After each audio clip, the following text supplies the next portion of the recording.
नवरात्रि के चौथे दिन यानी कि 18 जुलाई, इस दिन हम माँ कुष्मांडा की पूजा करते हैं।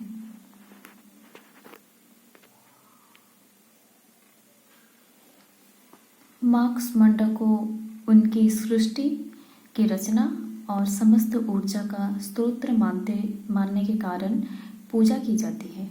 नवरात्रि के चौथे दिन उनकी पूजा से भक्तों के दुख दर्द दूर होते हैं और उन्हें आरोग्य, यश और बल की प्राप्ति होती है। आइए माँ कुष्मांडा के बारे में कुछ जानते हैं।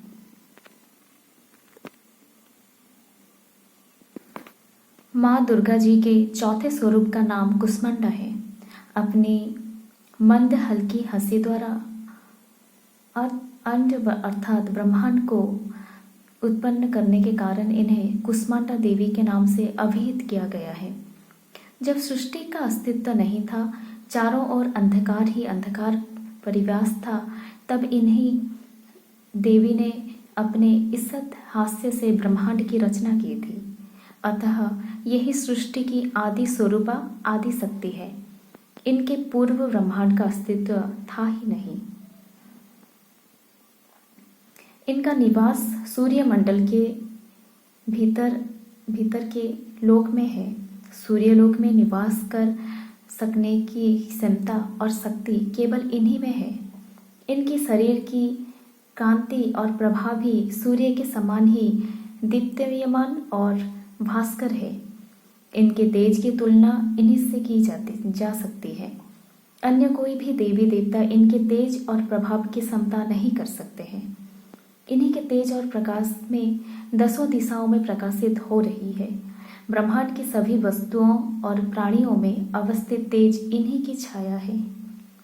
इनकी 8 भुजाएं हैं, अतः ये अष्टभुजा देवी के नाम से भी व्याख्यात है।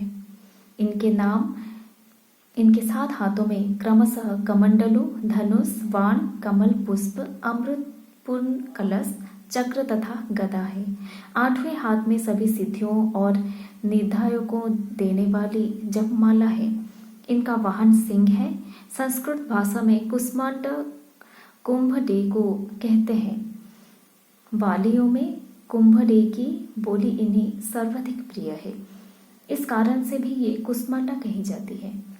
नवरात्रि पूजन के चौथे दिन कुष्मांडा देवी के स्वरूप की ही उपासना की जाती है।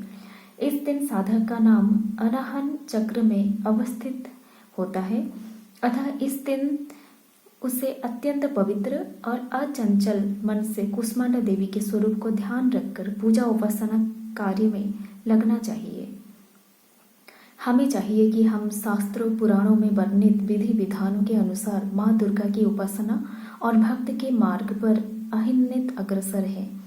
माँ के भक्ति मार्ग पर कुछ ही कदम आगे बढ़ने पर भक्त साधकों को उनकी कृपा का सूक्ष्म अनुभव होने लगता है। यह दुख स्वरूप संसार उनके लिए अत्यंत सुखद और सुगम बन जाता है। माँ की उपासना मनुष्य को सहज भाव से भाव सागर में पार उतारने के लिए सर्वाधिक सुगम और श्रेयस्कर मार्ग है। माँ कुष्मांडा की उपासना मनुष्य को अधिक व्याधियों से सर्वथा विमुक्त करके उसे सुख, समृद्धि और उन्नति की ओर ले जाने वाली है। अतः अपनी अलौकिक परलौकिक उन्नति चाहने वालों को इनकी उपासना नाम से सदैव तत्पर रहना चाहिए। जय माँ कुष्मांडा।